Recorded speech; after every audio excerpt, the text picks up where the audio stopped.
All right, guys.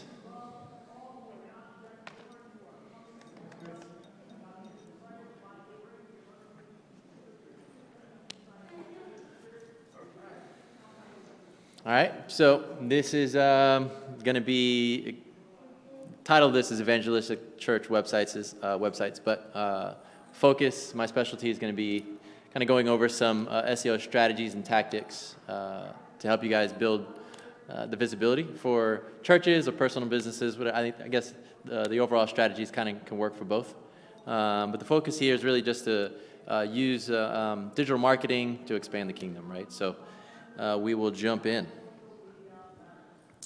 So Lucas Ferrer, got my bachelor's degrees in marketing in 2006. Luckily enough to land a pretty good job doing traditional marketing 2006, right out of college, and got turned on to Google Analytics from a friend, and implemented that in that traditional marketing role, and kind of saw just the benefit of how we can use data to influence decisions that needed to be made based on where we wanted to spend money on promotions around the U.S. So that kind of opened my eyes to the power of Google Analytics, really, which led me down that rabbit hole of internet marketing. So self-taught, really, up until the time when 2014, I decided to kind of validate what I had learned on my own and got my internet marketing master's degree at Full Sail University, actually locally here. Once I got that degree, that really opened up the job opportunities for me. I got 3 months before I graduated, got offered a job at a pretty big global company doing marketing. After that, got offered by an agency to work remote, right? So that was in 2015, 2016, I got that opportunity, and it was really hard to turn that down, given the type of work that I do and anybody in my industry does. All I need is a computer and internet, and I can kind of take care of the rest. So took that opportunity on, and loved it, but I was just working for somebody else, and it was hard for me to kind of wrap my head around making somebody else money and building their business. So in 2016, Interclick Marketing was born. Wasn't there full time, but it was a cool God story on how that opened up. But we have a lot of stuff to cover, so I really kind of just want to jump into some of the meat and potatoes. So we can kind of cover everything that I want to cover, right? So who is your website built for? I think I was talking with Cynthia here a minute ago, and it's funny, as websites, not just church websites, but we can be a big culprit, and we build our websites for church members. We really, without the idea that anybody else from the outside world can find our website, and they don't really understand what the website's about if it's really for church members, right? So that's the kind of what we want to start with, right? Who is your website built for? You have to understand that the website really is a tool for evangelism. So with that mindset, we have to build the website in such a way that we can capture their attention, and obviously capture their information, right? If we get to that point, we have 5 seconds, right? It's a pretty short time, but we got 5 seconds to kind of capture somebody's attention once they hit a website. So again, with that number, with the data that we have from what's it going on now, 20 plus years that Google Analytics has been available, we have so much data to really kind of narrow down what we need to do as businesses owning websites, right? So 5 seconds in order to capture that attention. We'll talk about site speed a little bit later in the presentation, but obviously that's going to be one of the factors that can help with that, right? So we have 46% of users will not return to a poorly performing website, right? Again, we're going to jump into some of the technical things that you can be doing a little bit later to assist with that. But 46%, you make one mistake, you do one wrong thing that kind of messes up a user experience, you've lost the opportunity, an evangelistic opportunity, really, right? So we want to make sure that we are doing everything the best we can, right, for God's glory.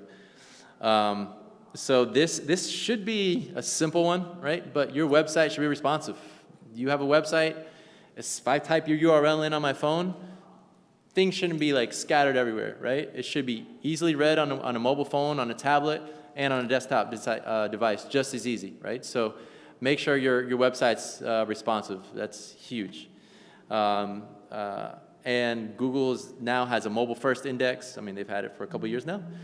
So your mobile website will actually rank differently for different keywords, different visibility than your desktop website. So knowing how that all kind of works can help you kind of make a quality website and obviously impact the user experience.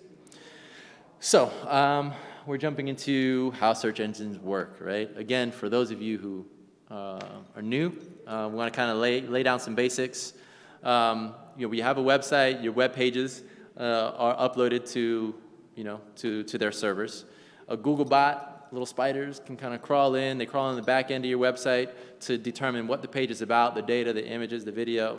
The bot creates a record of the pages, and then once they record the pages, Google will kind of put that in their index, right? A person enters that query in Google. Google reviews the records of all the websites that it has recorded, and it provides the best result, right? Based on, results in recommended order based on everything that it knows on your website. So some of the basic strategies are let Google know the things that maybe it can't read, right? Within what that bot can do. So we'll talk about a little bit more about that. Search engine optimization is a method of increasing a page's ranking and search results by making a better experience for users through improving on-page, off-page, and technical factors. So today we're going to be talking about really all three, on-page, off-page, and some technical factors, trying to stay as low level and the high level stuff, trying to break it down to really make it easy for you guys, because this can get very, very in the weeds very quickly. Yes. Again, another stat, 93% of users will start their journey with an online search, right?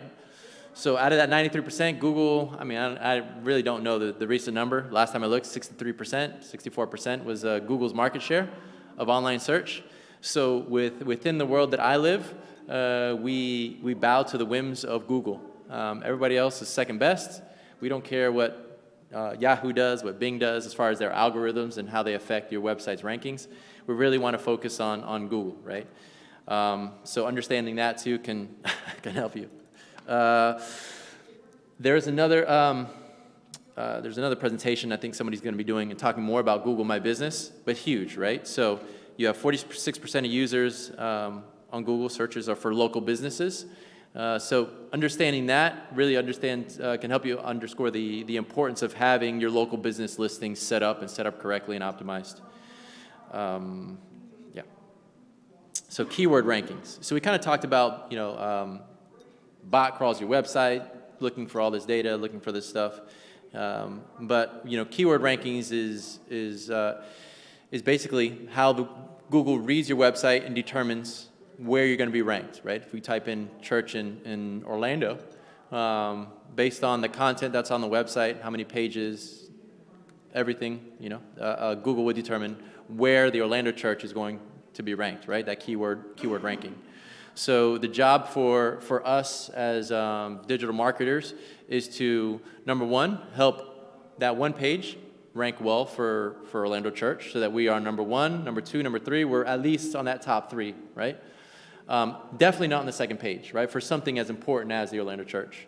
And then number two, our job is to find ways to rank for keywords that are outside the scope of what the traditional website is going to be built on, right? So we have a home page, you have your about page, you have all these typical pages that you're going to find on a business website, nonetheless church website.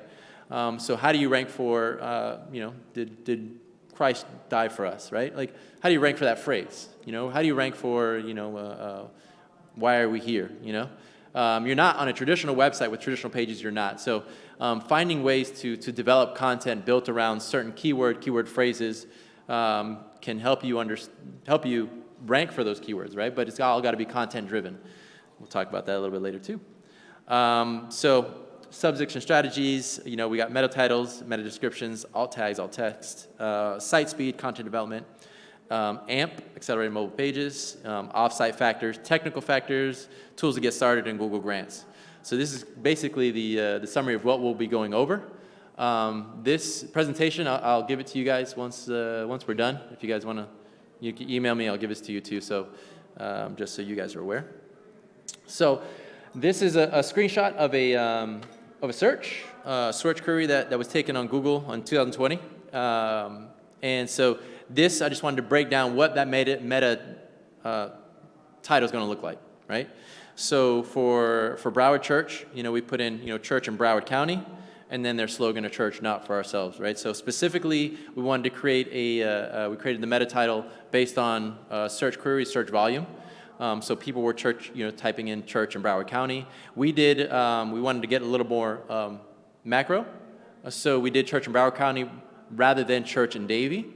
They are based in Davie, but we wanted to kind of try to take a bigger piece of the pie versus trying to just focus on Davie.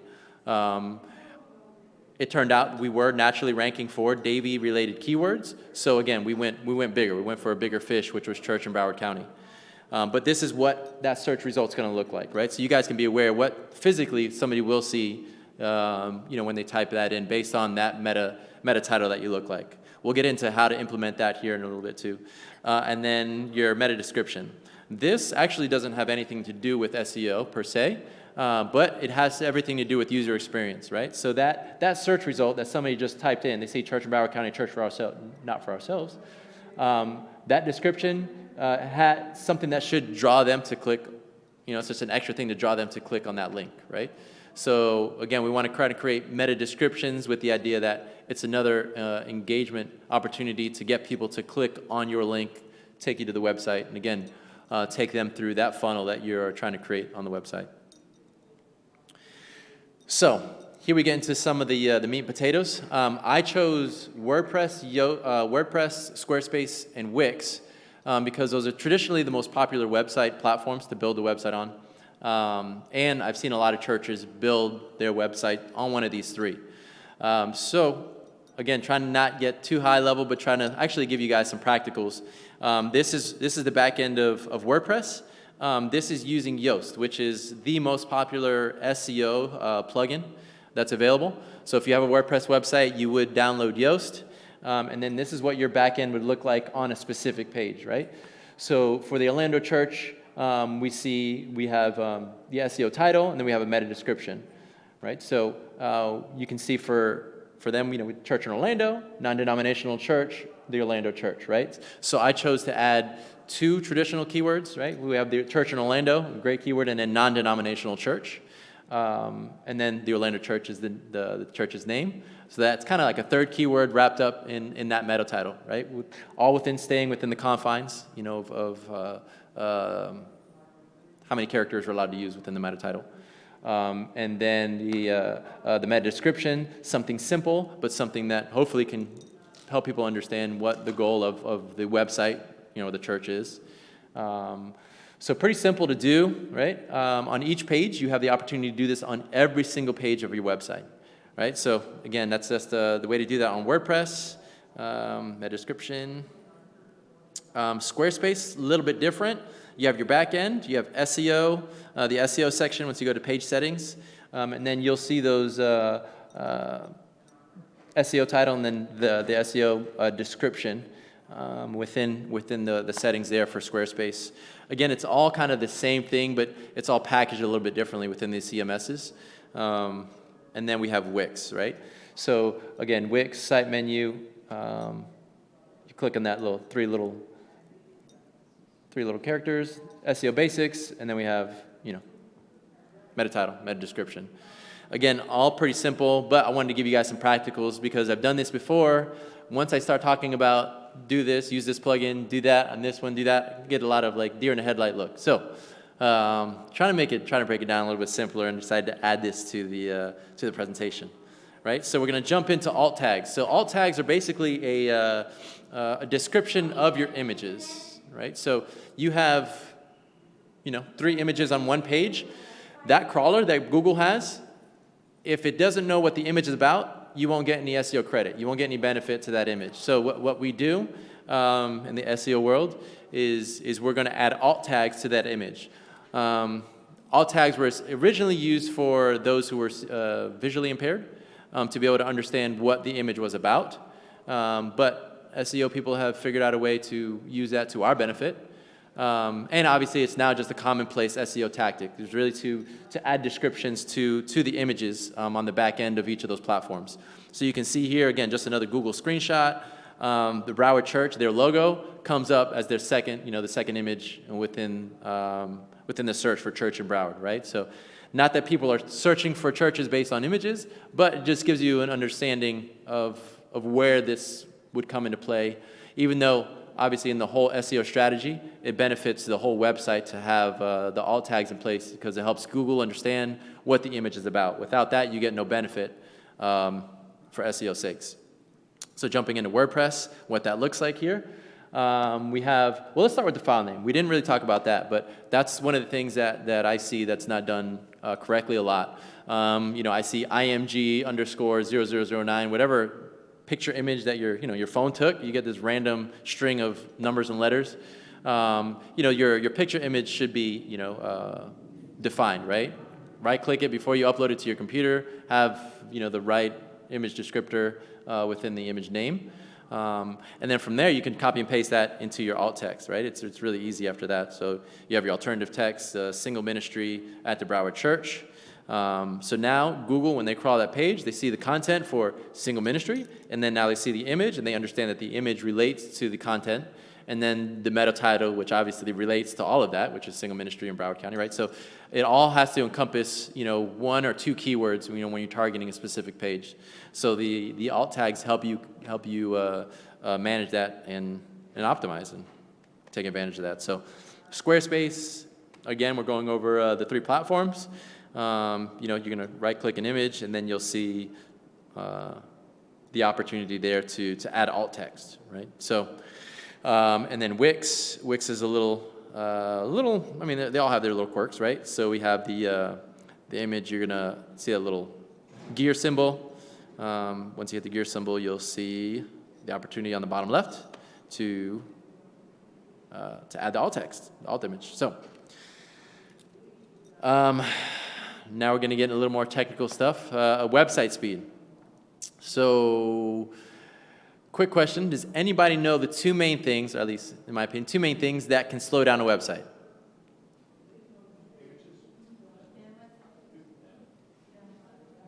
What was what? Okay, that's one. Bandwidth, yeah, I would say it's up there.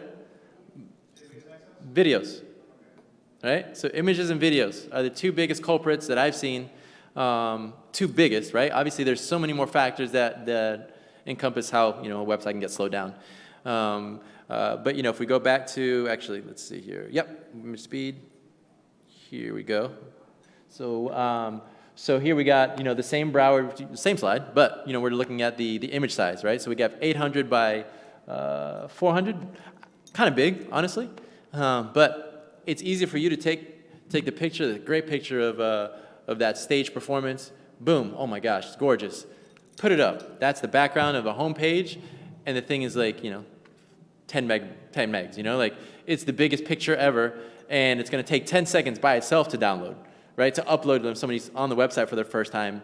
So you have to really be intentional on the images you put on the page and optimize them so that they're not slowing down your website, right? It's one of the simplest things that can be done that sometimes it's easy just to forget.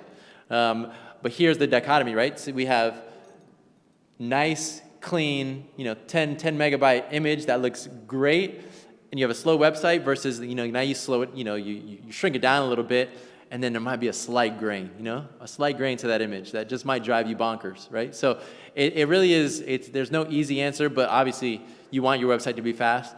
And part of the Google's algorithm, that's one of the most important things. So I'm choosing speed over, maybe some slight aesthetic, advantage. So yes, optimize that image, shrink it down. Depending on how big you need the image, shrink it down accordingly, right? You might just need a little icon, somebody's face, because you have, your leaders, and you have maybe the the leadership page and you have everybody's just their head, right? You don't need a 1 megapixel, an image for that, right? You need something pretty small. You can shrink something that far down to like 200 by 200 and it'll be fine because it's just the leadership page with all the leaders' heads. It doesn't need to be really big. So, just trying to find image sizes accordingly so that you can maximize your site speed by not hurting it, really. Okay, content, right? So, big one. We want to build content.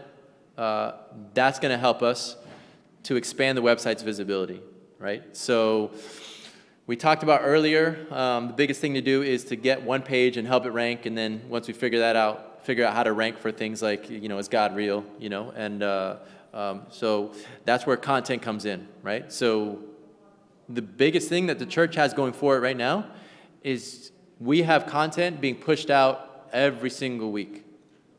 At minimum, every single week, every church should have a piece of content, right? That's every Sunday morning, there's a sermon. That piece of content could easily be turned into a blog. You could turn that into 3 blogs. I mean, there's so many different ways to do it.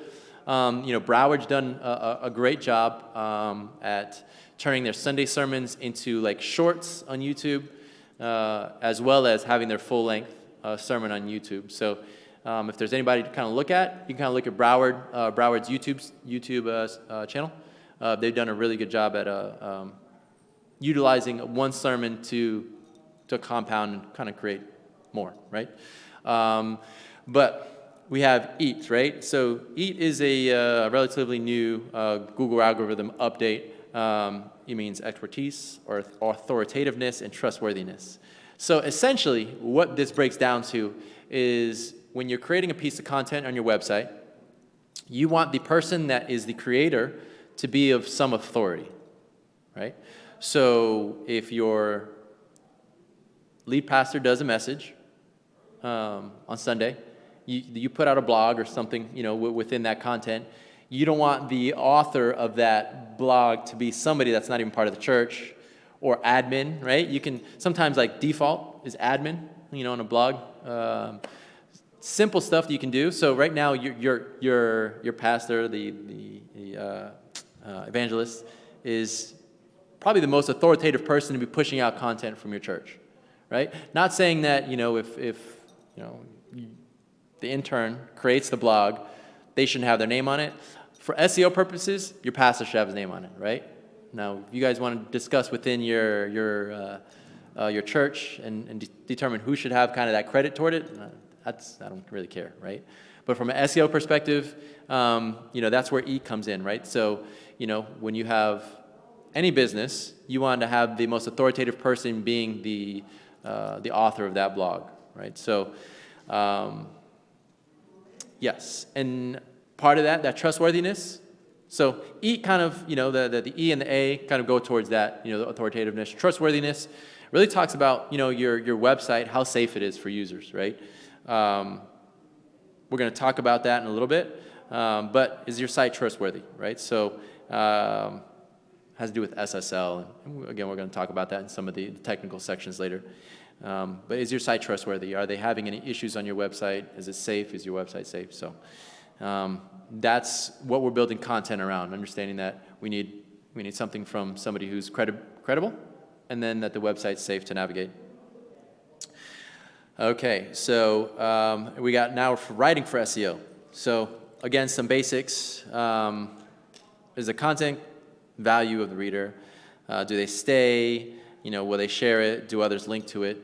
Obviously, when you have Google Analytics, talk about it a little bit later, set up, you can kind of look at some of this data, right? How long are they staying on the website? Are they sharing it? Do you have other links going to it? When was the content written? Has it been updated, right? So it's easy. If you have a website and, you've had it for 10 years, you might have a blog from 10 years ago, right? And if you're not ranking for anything on that page, remove it. Remove it, refresh it, add some new content to it, an image, uplink a video from YouTube, reuse it, upcycle, right? You have content, sometimes it's not necessary, right? So me personally, I've had a client for, 6-7 years now. And I've gotten to the point where I rarely create new content for them. I go back through the archives, I find the stuff that's not ranking, I figure out, okay, let's take it off, I'll get some more content added to it, image, change things around, and re-upload it to Google. And then we start ranking for a keyword that we're never ranking for.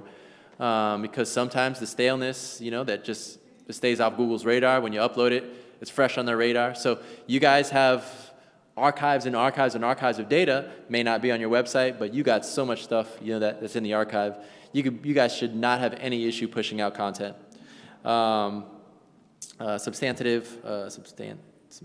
Anyways, is there enough information? Is the supporting content related, or is it simply excess? So we're going to have another fine line between SEO and the website looking great. Is there enough content? That's the question. There's so much data out there showing that any page that has more content is going to rank for a page that has less content, right? So it's a fine line between creating a page that's just one big blob of words versus creating something that's easy to read. Again, what I think Broward's done a great job. Finally, we've talked to them for a while, and we finally got to a point where they've done a really good job at their sermon page. So what they've done on their sermon page is they've created kind of like a summary of 3 or 4 paragraphs of what the sermon was, and then we'll have the full transcript, which will be in a pop-up box, right? So it gets uploaded, you click that box, and then the whole thing kind of just vomits all over the page, right? But for the time that it's not, the box is not open, page looks short, sweet, you understand what the sermon's about, they have the video there, the YouTube video embedded on the page, looks great. But it was a great way of being able to balance, SEO and something that looks great. So again, go to the Broward Church website, you can kind of get a look at what they've done to create something that kind of meets both of those, right? So it's written for the people. I think you guys understand, just writing language, the people understand. So accelerated mobile pages, right? So a little bit technical, but again, I'm going to show you guys how to do it on each of the platforms. Basically, it's just another form that Google can rank your website. So essentially, as I mentioned before, your website is now Google mobile first indexing, which means that your mobile version of your website is the primary way that your website ranks versus your desktop. So that kind of happened in July 2019. So what happened shortly after is as AMP was developed, right? Accelerated mobile pages. Now this might be on its way out. Doesn't matter. There's some other stuff happening that could overtake this. But for now, this is still a very simple and easy way to get ranking. So these AMP pages are ways to rank outside of your mobile, outside of your desktop. So it's a really cool way just to, with honestly a flip of a switch, to get a super fast mobile version of your page that ranks really well. Yeah, we got some tablets there. So 2019, it's a high-performing, mobile-friendly solution. It's CMS-friendly, and again, distinct visibility. So I have a screenshot here of Google Search Console. We'll talk about that in a minute. But essentially, this is the back end of Google. It shows some technical data on your website. And if you have AMP implemented, you'll have this little AMP thing under the enhancements on your website, and then you can see, do I have an error? Do I have a valid with warning? Or how many are valid, right? How many of your pages are valid AMP pages? So again, we'll talk about that in a little bit. But AMP, awesome. It's going to be easy to set up. So this is how to set it up. WordPress, great plugin, right? AMP for WP is going to be the plugin. Super simple. As soon as you download this thing or upload this thing to your website, it's going to take you through a simple walkthrough. Once you walk through it, it's going to be pretty simple, right? So you have a website type, local business, simple, and then where do you need AMP? So I'm a big WordPress fan. There's so many plugins, so many different ways to optimize your website. And in this case, out of all the three, WordPress lets you AMP every page of your website. right? So your homepage, every single page of your website can be amped, which is awesome, right? I'm not limited to just amping my blog page, which we'll see is what the rest of the CMSs, the limitations of the CMSs. So pretty simple, easy setup. Honestly, it's that simple. Then you're AMP ready. So Squarespace, settings, blog, and then you have Accelerate mobile pages, right? So, yep, blog posts, right? You can see on that sentence there, a blog post. So again, pretty simple. You can get this, again, this presentation afterwards, so we can just move on. Wix, kind of the same thing, right? We have our places to go there, search for blog posts, and, oh yeah, the bottom right, enable AMP on blog posts, right? So again, the limitations within the last two, but still, if those are the two platforms you're working on, feel free to get those AMP pages, or that at least the AMP enabled on your website to take advantage of the ranking opportunity that you can get from that. So off-site factors. Reputation. Does your brand have a positive reputation online, right? Basically, has your website ever been hacked and just been like, I've seen it, website gets hacked, you got a bunch of garbage on your website, now Google thinks you're terrible, and it's gonna take you months and months to get out of Google's doghouse, which will affect your reputation, right? So social media, we're not talking too much about social media, but social media does affect your visibility online as far as SEO is concerned, right?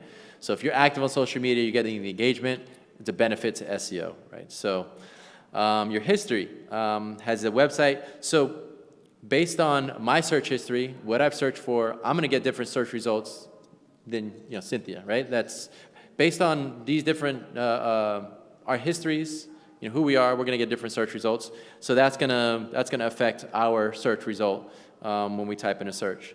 Has it been accessed before? Again, that's another thing that's going to affect where a website's gonna come up on a search. So we're doing SEO all with the idea of we're gonna rank, well, but in the end, everybody around you is gonna have a different search result if you type the same thing in right now, most likely. So consistent brand. Again, another thing that Google kind of, again, their algorithm changes. I don't know. They don't tell us when it changes, but it changes often. And then when it does, it's chickens with our heads cut off trying to figure out what happened to rankings, what's going on, and then we figure it out and we try to adjust, right? So, and NAP is another one of the things that they did. So, a name, address, phone number. Is your brand consistent everywhere? Did you have a church building down the street and then you guys moved last year, but you still have listings that are, from the address down the street, right? You're inconsistent. Your brand is inconsistent at this point. So you want to make sure that everywhere online that has your name has the same address and the same phone number. Backlinks, are others willing to share it on their sites? Again, with the churches, this should be a really easy thing to do. You should be able to share with your, church down the, I know Boston, for instance, has a bunch of different churches, and if they each have their own websites, you could link to each other, and again, you're kind of creating your own link tree within that, which strengthens your website. So essentially what backlinks do is if you can associate with websites that are stronger than you, you become stronger, right? So that's the essence of backlinks, and when you're trying to get backlinks, you want to associate with websites that are stronger and not spammy websites. You don't just want any website linking to you or you linking to them. So reviews. So this is simple. I think you guys know this, right? Get reviews, get reviews, get reviews, get reviews, get reviews, right? So Google, I always recommend Google and Facebook as the first two, and then, Yelp, if you want to go there, anywhere else, right? But Google, again, 63% of the market share on searches, right? Those local listings that people are looking for, church in Orlando, those reviews help that visibility come up, right? So Google should be the first place that you send people to. And please don't do a message and say, everybody leave a review right now, because that's not good either, right? Google can see an IP address of where these reviews are coming from, and if they all come in all at once, we've had issues with that with Broward. It's not all sunny with Broward, right? They did this, they did one for Yelp, and I want to say there was like 10 reviews publicly visible and like 100 reviews that Yelp just like threw in this bottom basement. You have to click these special buttons in order to see the other reviews that they deemed not credible, right? So you have to be careful how you request reviews, and do it in a way that you don't get them all at once and from the same location. All right, so we're getting even more technical now, right? So architecture. Is your website orlandochurch.com/123_page4, right?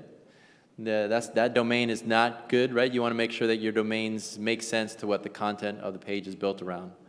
XML sitemap. I don't have any screenshots on this, but within each of the platforms, there should be a pretty easy way to get your XML sitemap. And then once you have that, you can make sure it's active. And then once you get into Google Search Console, you can see if they've recorded it within their console. Has the site been indexed? With WordPress, I think this is the easiest thing to do wrong. You're building the website, and you don't want Google to see it yet because you're building it, and there's this one little box hidden that says do not index. And then when you build it, you put publish. 3 months later, you're like, why aren't people coming to my website? Had this happen before. You realize you never unchecked the button that says, index, right? Or do not index. So super simple thing to do wrong. I haven't done it again, though. I haven't done it again. So, but yeah, we want to make sure that the site has been indexed and that you are allowing these crawlers, right, from Google, Bing, whatever, to crawl the website. Site performance. So we've talked about it briefly, right? The load speed, right? We talked about mobile responsiveness, but how fast is your site, right? So we talked about images and videos, as some of the biggest culprits, but we want to make sure that's one of the things that we continue to hammer down, because those are simple things that we can be doing to increase the visibility of these websites. So SSL certificate, again, seems pretty simple, but obviously sometimes it's not, right? So basically it's a certificate that is added to a website that gives it a security from hackers, essentially is what it is, right? There's different SSL security, different SSL certificates, some that cost money, but there's some that are free, a lot of them that are free. So it's not cost prohibitive. Most of your website hosting platforms should be able to do it. Now a Squarespace and a Wix will do it automatically. A WordPress, you'll have to do that through the host. Simple thing, but kind of wanted to show you, kind of give you an idea. You type in a website. I had a client say, this is my website, pulled it up on my phone and got this, right? This is a different screenshot, but I got it, and this is a week ago. Website was not SSL secure, so I got this screen that says your connection is not private. Now, who is going to enter a website that says that, right? Like, you're going to be like, no. They're going to take everything from my life, They're going to have my passwords to everything. Somehow they're going to find their way in, right? You think the website's infested, essentially. And that's kind of the way Google wants it, right? They don't want to serve up stuff that's not going to be safe for their users. So not having an SSL certificate is, again, super simple, and it follows Google's algorithm, and it'll help you prevent a very big user error, right? So then once you type it in, let's see, I didn't put a little arrow there, but right next to Orlando Church, you see a little lock right next to on the left-hand side.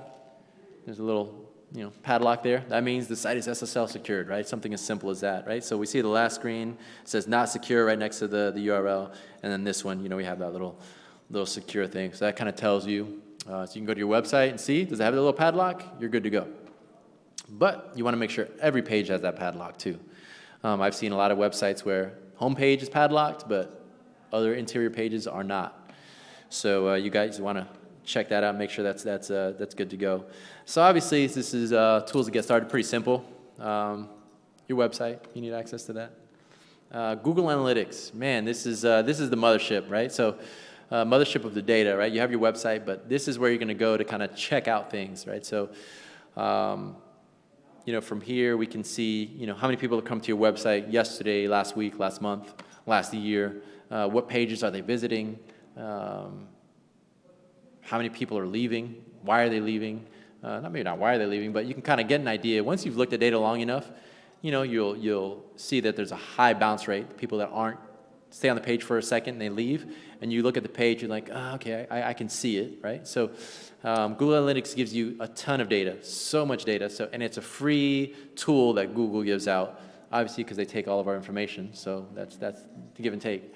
But super great tool. Can be pretty simple to implement, but it's a free tool that you can gather that data on your website, right? So Search Console.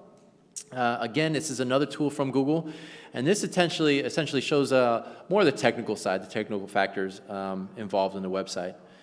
Which pages are indexed, which pages aren't, kind of how the visibility within the Google search engine looks, some of the performance numbers there, but a lot of technical things. I don't go there for the performance side, I really go there for the technical data that they provide to make sure that each page is indexed. What happened actually last month, Google, actually it was in the end of May, they rolled out a new algorithm update. In June, it showed its face with me losing 30% rankings for some of my clients. Rankings are going up and then and I'm like, oh my gosh. So now I got to go through and figure out what Google did, what I did, right? At this point, I don't know if it's something I did, but it did turn out it was a Google algorithm update. And funny thing is, they made some mistakes, right? So essentially what this algorithm update did is it unindexed a lot of pages on many websites around the world. So pages that people were ranking for keywords on, it removed them completely from their indexing. So we lost rankings for pages that we were ranking great for. So now we're in Google's console, going into each page, reindex, mainly trying to coax Google to hey, they know there's a problem. They've come out and said, we know there's a problem, we're trying to fix it, but I'm still back end trying to jab them, with my finger, reindex, because I want to try to accelerate this process. But Google Search Console is the tool that can help me do that. Search trends. This is a great little tool because, to get started, you might not know what to start. What keywords should I rank for? What keywords should I look at?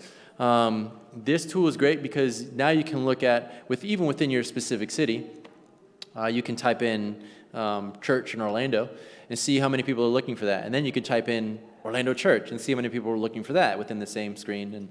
And you can see, okay, there's more people searching for this versus that. Let me target this on that homepage, right? So this is a great tool for every single page of the website to kind of start that ball rolling to understand what to really target on your website. So SEMrush, this is a personal favorite of mine. Essentially, SEMrush gives you a visual representation of the keywords you're ranking for. And that's Moz. Wrong screenshot in the computer. But I used to use Moz a lot, now it's SEMrush. So SEMrush gives you a visual representation of how your website's doing as far as keywords you're ranking for. So usually you see a little graph going up saying start ranking for 10 keywords, then 20, then 30, then 40, then 100. You kind of see that gradually move up, you're hoping. But then when you see that thing crash down, which I saw last month, that's how I figured out something was going wrong with two of my clients. I saw this thing go down, right? We're doing great, and all of a sudden I see that 30% drop in keyword rankings. So now it's me trying to figure out what happened, what went wrong. But SEMrush allowed me to kind of find that and really start the healing process a little bit sooner than everybody else kind of knew what was wrong. So great little tool. There's a free version of it. I use a paid version, but there's a free version of it that you can use. So, don't be afraid, but yeah, you'll sign up and then they'll let you use a certain amount of searches per month, which is really all you need, for the church. So, Google Analytics, again, we kind of talked about that already. Yeah, so I kind of got into some details on how to implement it because this can be a little bit more of a tedious process. You go into Google Analytics, you kind of set up a property, and once you set that up, you're going to do this, right? You're going to go to tracking info, tracking code. You're going to have this UA code or the script, right? So the top one is the tracking ID, and then the bottom one is the tag. Within each of the CMSs, you're going to have a space for one of these two. Sometimes all you need is the tracking ID, and then sometimes you need to actually add this website site tag. So either way, this is an easy way to find that so that you can implement it. And then once you get these two, you click submit on your website, ta-da, you're done, right? You're all set. So Google Analytics, this is how to do it on WordPress. So here we're working on, within the Divi theme, there are a bunch of different themes. It's already gonna really come down to looking like this little box on that bottom right. It's gonna say add code to the head of your page, and then you add that script to the head of your page. And again, once you hit submit, update, you know, you're set, you're on the ground running. Yeah. Custom code. Oh yes, Elementor. Okay, so I chose to do the top two themes within WordPress. The first one being Divi, the second being Elementor. So this is how you add that in Elementor. You know, you hit Elementor custom code, and again, you're adding a new code, and then you add it to the head. Again, it's really simple. Again, for me, it's really simple, but for you guys, it should be pretty simple, right? Google Analytics is how you add it into Squarespace. You go to settings, you go to code injection, boom, header. Add the script, you're done. Wix, same thing, settings, Google Analytics, you toggle it on, and then you see that the little box on top, it says custom code, add custom code, boom, done. So Google Search Console, we'll jump in a little bit of that, right? So we have the performance numbers that you see that can give us an idea of how the website's performing on Google Search. We have the coverage, basically showing, you know, how the website, the pages that are being indexed, and give you an idea of how, you know, if you're having any issues with any pages being indexed. You have page experience. See what, you know, see how people are doing on your website. What does Google deem your website as far as, you know, page speed is, right? So this one says no URLs with a good experience on mobile, right? But 97 or 95 on mobile desktop, right? So this is something that we want to work on, but sometimes we can't, right? Sometimes we're limited within the CMS on some of the things that we can do. So yeah, it gives you an idea of kind of page experience. We have AMP. There we go again, right? We see some AMP numbers. Kind of help us know that, okay, we got the AMP thing set up. And Google Trends, again, talking about that same data, SEMrush. Okay, so this is that little graph that I mentioned before, showing kind of like how websites ranking based on those keywords. And we see the top, that little top green tab right there is for desktop. Obviously, we have desktop and mobile search as being the biggest two. Google's mobile first. So right now, that's based on desktop, and we can see that, you know, we're ranking, you know, X for desktop. And then for mobile, you know, we see that, you know, we're ranking for mobile now. But what I wanted to point out was that little pop right at the end, right? See that pop of rankings right at the end? That is specifically a result of AMP. Me implementing AMP on the website, and then 2 months later, pop, right? So there's a visual representation of the advantage of having AMP implemented on a website. And obviously, you know, on the mobile side, that ranking's directly affected by AMP. And then within the bottom of, you know, the bottom of the last page, which is not on this page, but under these graphs, you'll see something like this, right? Which will tell you the keywords that you're ranking for. Again, if you hit view all at the bottom, you have to pay for that, but it'll give you the top 10 keywords you're ranking for. Again, which is more than enough to get an understanding of how the website's performing and which keywords you're ranking for. Kind of finishing up, pretty simple. Google grants, you know, all the churches are 501c3s. If I said nothing today, you guys take nothing away from this, do this, right? We're talking about, everything I've said up to this point is talking about you guys building up a strategy to help you guys rank organically for keywords so that you can drive traffic organically. Google Grants is an awesome free service that Google does.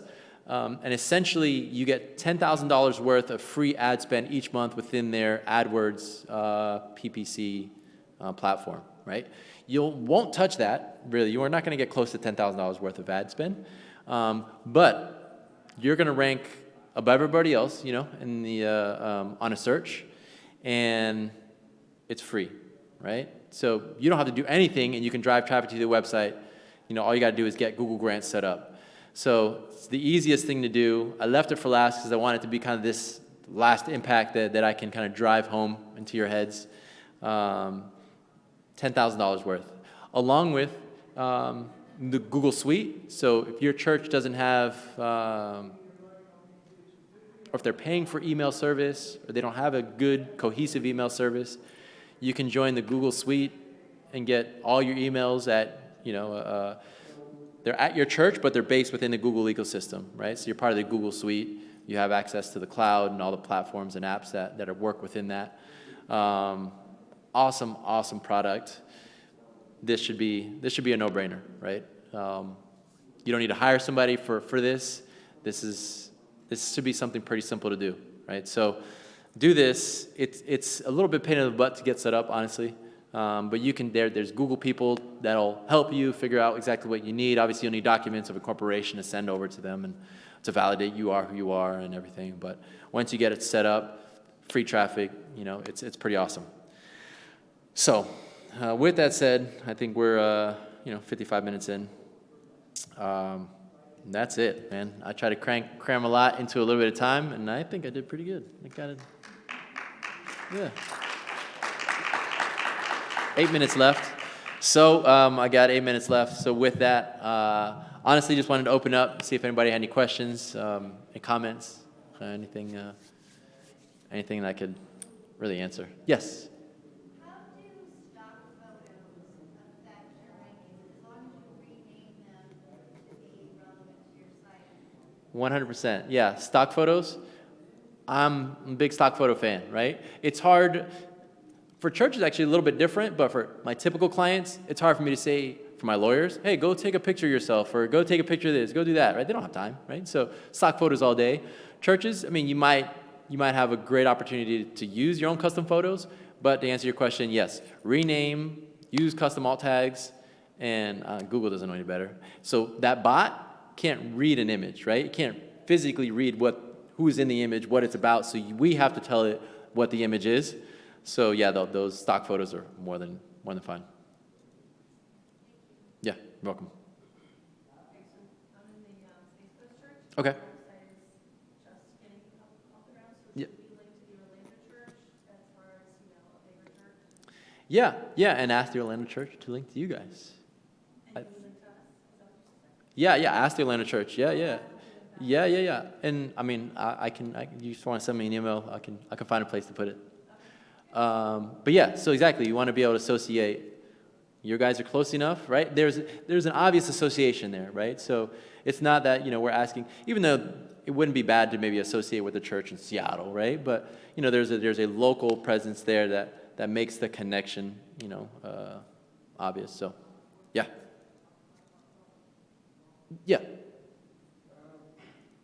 I've seen some conflict between the results in SEMrush and Google Analytics. Mm-hmm. But sometimes when I use it after re-indexing, I find that you get different rankings of results. So great. I'm glad you brought that up. So Google Analytics is your mothership, right? That's where the data is going to be the most precise, the most accurate. I'm using something like an SEMrush to kind of get another heartbeat, to kind of get an idea of what could be happening. But in the end, Google Analytics is the tried and true, that's where I go. But obviously, SEMrush is just basing it on their own algorithm, right? They're trying to figure out what's happening and looking at things.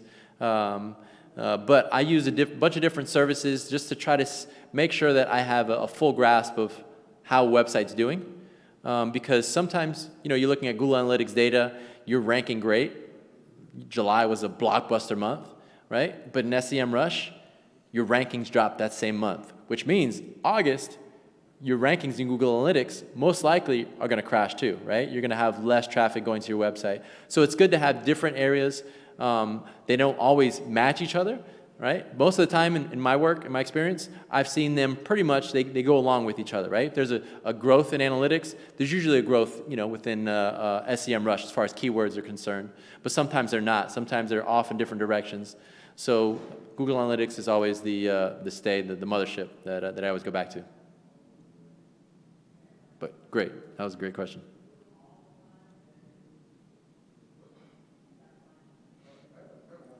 Yeah. The Google Grants, I guess I could look it up as well. Are they available all over the world? Well, right now I think it's U.S. based. If anybody wants to correct me, I'm not 100%, but I'm pretty sure it's just U.S. based because it's 501c3s is who they offer it to, and as far as I know, they're based in U.S. or solely for U.S. companies, corporations. Yep. Cool. Then you could have your US country website reference, whoever's.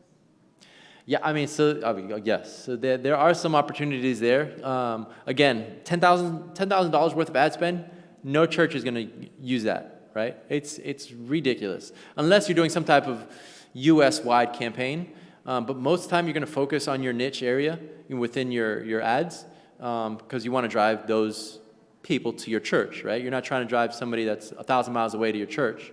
But obviously in the odd case that you have some type of national event, you may be driving people to your website for some reason, you're not going to spend you're going to spend a few $100s, maybe even $1,000 a month, right? Depending on where you're located and how densely populated you are.